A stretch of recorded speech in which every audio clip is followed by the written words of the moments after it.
Assalamualaikum warahmatullahi wabarakatuh. Hai, balik lagi di channel YouTube aku, Lan Channel.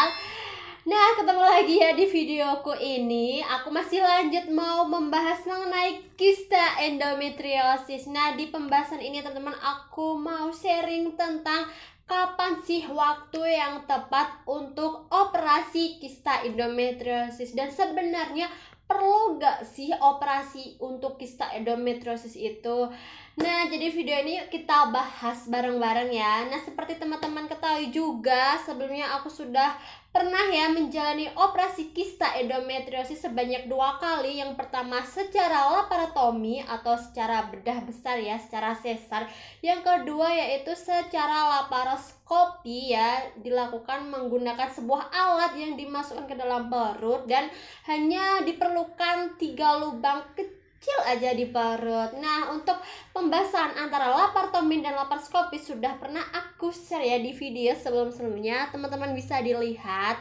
Nah, sekarang kita bahas yuk, sebenarnya perlu gak sih operasi itu dan kapan waktu yang tepat untuk melakukan operasi terhadap kista endometriosis ini. Nah, seperti teman-teman ketahui ya, untuk kita bisa melakukan operasi ya teman-teman, itu bukan kehendak atau keinginan kita secara pribadi, tapi kita bisa melakukan tindakan operasi yaitu berdasarkan dengan diagnosis dokter gitu ya. Jadi dokter itu menyarankan pasiennya untuk operasi itu dilihat dulu tuh, mulai di USG, konsultasi apa yang dirasakan oleh pasiennya, kemudian dilihat dari ukuran kistanya seberapa besar, kemudian infeksi atau gejala yang tampak ya yang timbul akibat adanya kista ini, kemudian posisi kistanya ada di mana, kemudian ini sudah berapa lama juga pasien mengidap kista. Jadi tuh banyak faktor-faktor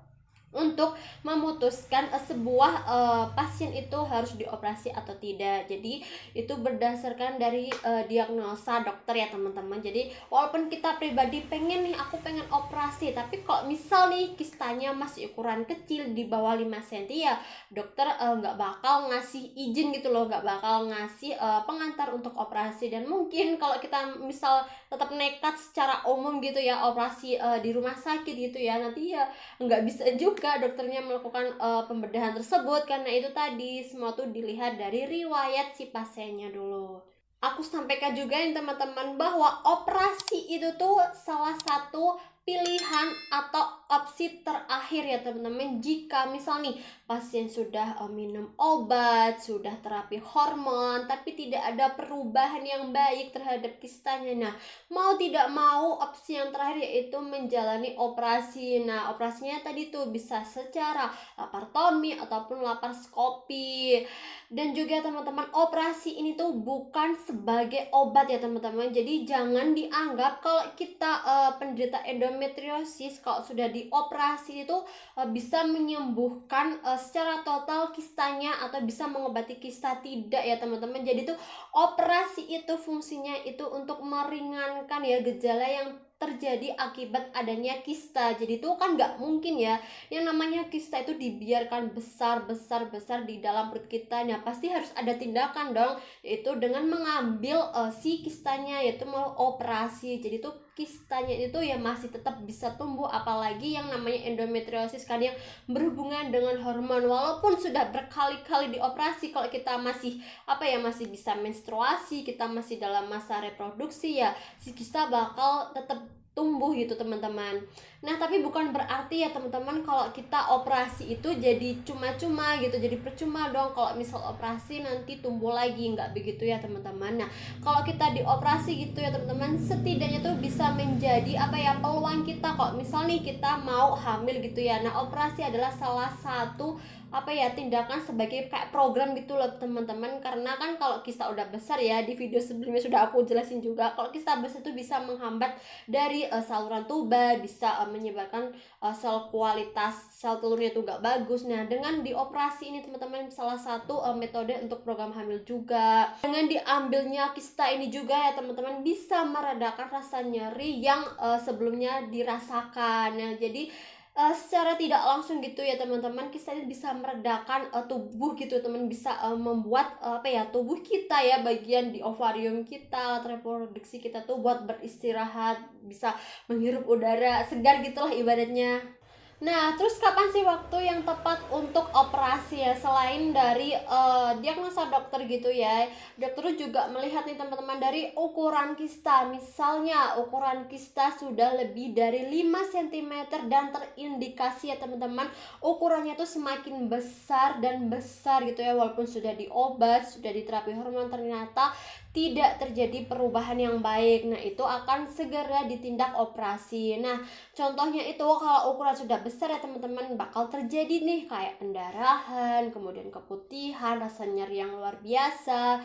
Kemudian teman-teman, jika si kista ini juga mengganggu aktivitas sehari-hari kita, misalnya kita kerja jadi gak nyaman karena rasa sakit, misal kita pun mau pup gitu ya, atau BAB mau buang air kecil pun juga terasa sakit, dan kemudian si kista menyebabkan terjadinya perlengketan. Nah, itu harus segera dioperasi teman-teman. Kemudian jika kista ini mengakibatkan keluhan atau komplikasi lainnya teman-teman terhadap organ-organ yang lain, misalnya itu mengganggu kayak terjadi infeksi di saluran kemih, kemudian ada di usus buntunya.